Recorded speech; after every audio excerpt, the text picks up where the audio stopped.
Hello，大家好，我是阿草，欢迎来到我的游戏频道。今天我要介绍的是侠客火元打，这只是把上次那只瑞野拿过来改的，想说这一季的元素打击还蛮红的，就干脆来玩一下看看了。这只角色的造价不菲，财力不够雄厚的人真的别轻易尝试啊。目前看来是我这一季伤害最高的角色，也是造价最高的角色，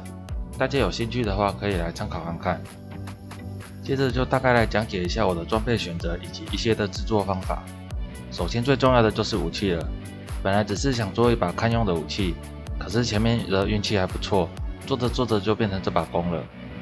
一开始这只是一把没势力的白弓，改造加征服就点出了2个额外投射物以及攻宝石等级+2，这里真的是晒到的，本来只是想点出额外投射物而已，没想到就这样出了2次。之后就先拓印起来，不好到好的时再继续做下去。我总共用了4次拓印左右，之后出了T1攻速，然后上攻1无法甩出攻击，再丢崇高下去，就会出插槽宝石等级+1。现在就只剩下1前和1后的词了。这个时候我把弓拿去加武器势力，没想到就出了缩戒者。看了一下缩戒者的词，觉得20%更多伤害这一条是最棒的，就上攻力卡满后缀后一直减加势力了。单凭减加势力这个步骤就花了我快51左右，可能是前面脸太白了，这里的脸特别黑啊。之后再把攻力上成10%几率造成2倍伤害就完成了。头盔则是使用安塞纳斯的歌颂，主要是可以触发超潮力的法术，让你自动上心灵亮勇和诅咒等等。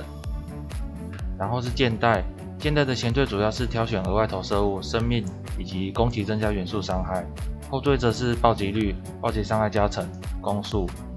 因为做到快破产啦，所以这个剑带我就这样就脱了。衣服则是使用星芒体的爆炸衣，我的做法是先去买一件品质30、6L 600动物品等级100的星芒衣，大概2个冲高左右，再来点圣战冲高，之后取出爆炸池。只要点进后使用2到3次的减非物理加物理的花园工艺，这样就会出爆炸池啦。比较详细的做法也可以到巴哈看一下。之后再找一件额外诅咒的衣服粘起来，粘完把词缀卡满后，使用减非暴击加暴击的词缀，就可以做出暴击率与暴击球的词了。如果不幸出了法爆的话，记得锁钱再减法，不然有可能会捡到前缀的额外诅咒。鞋子和手套我就沿用之前的生命康心装备了，有钱的话可以再做更好的，只是我花的差不多了，就没再继续做下去啦。再来讲到饰品的部分，项链使用索福之血，抹油涂上龙岩之力，这条项链给我们很多条实用的属性。催化剂记得上能力值，可以补给我们很多力量，这个流派还蛮缺力量和智慧的。一颗戒指使用宝钻，势力是硕者加尊师粘起来，主要是后缀的暴击率、暴击加成与投射物伤害。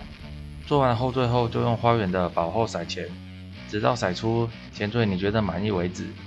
最理想是生命加上攻击技能增加元素伤害这2次，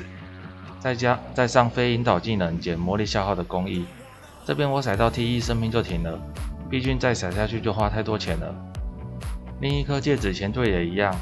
主要是生命攻击技能增加元素伤以及工艺的减魔力消耗，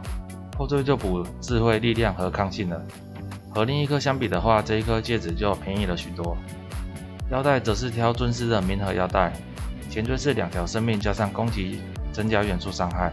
后缀则是药剂效果时增加攻击速度与投射物伤害，最后再补上抗性。说来原本是想做近战伤害玩另外一只的，结果出了投射物伤害，就跑来玩这只火元打啦。这只的防御面是靠双躲和风魔舞者，主要是直接都伤害碾压。我打世界王因为走位烂也是死了好几次，基本上就是靠着高火力碾过去的。再来讲一下珠宝的部分，